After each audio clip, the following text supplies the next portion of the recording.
একটা ছোট্ট প্রশ্ন, আপনি কি হোয়াটসঅ্যাপ ইউজ করেন? তাহলে আপনি অনেক মজার কিছু মিস করছেন। আজ আমি আপনাকে এমন কিছু সিক্রেট ট্রিক দেখাবো যা ব্যবহার করলে আপনার চ্যাট হবে একদম প্রো লেভেলের। বিশ্বাস হচ্ছে না? একবার ট্রাই করে দেখে নিন। কোনো কথা জোর দিয়ে বলতে চান? বোল্ড করে দিন। এর জন্য লেখার শুরুতে একটা স্টার দিন। এখন শেষে একটা স্টার ব্যবহার করুন। ব্যাস, দেখুন এটা বোল্ড হয়ে গেছে। ইতালিক ইউজ করুন। একটা আন্ডারস্কোর লিখুন। তারপর আপনার টেক্সটে টাইপ করুন। শেষে আবার আন্ডারস্কোর দিন। ব্যাস, এটা ইতালিক হয়ে গেল। কোনো ভুল লেখা কেটে দিতে চান?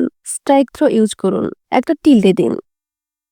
টেক্সট লিখুন, আবার শেষে টিল্ডে দিন। দেখুন এটা কাটা হয়ে গেছে। এবার একটা ভিন্ন লুক দেওয়া যাক। মনোস্পেস ট্রাই করুন। টেক্সটের আগে উপরে ব্যাকটিক দিন। ব্যাস, এটা কোড স্টাইলের হয়ে গেল। দেখলেন তো? এত সহজ কিছু ট্রিক আর এত দারুণ স্টাইল। এখনই হোয়াটসঅ্যাপে ব্যবহার করুন। আর কমেন্টে জানান কোনটা সবচেয়ে বেশি কাজে লাগবে। আর হ্যাঁ, ভিডিওটি শেয়ার করতে ভুলবেন না, যাতে আপনার বন্ধুরাও শিখতে পারে।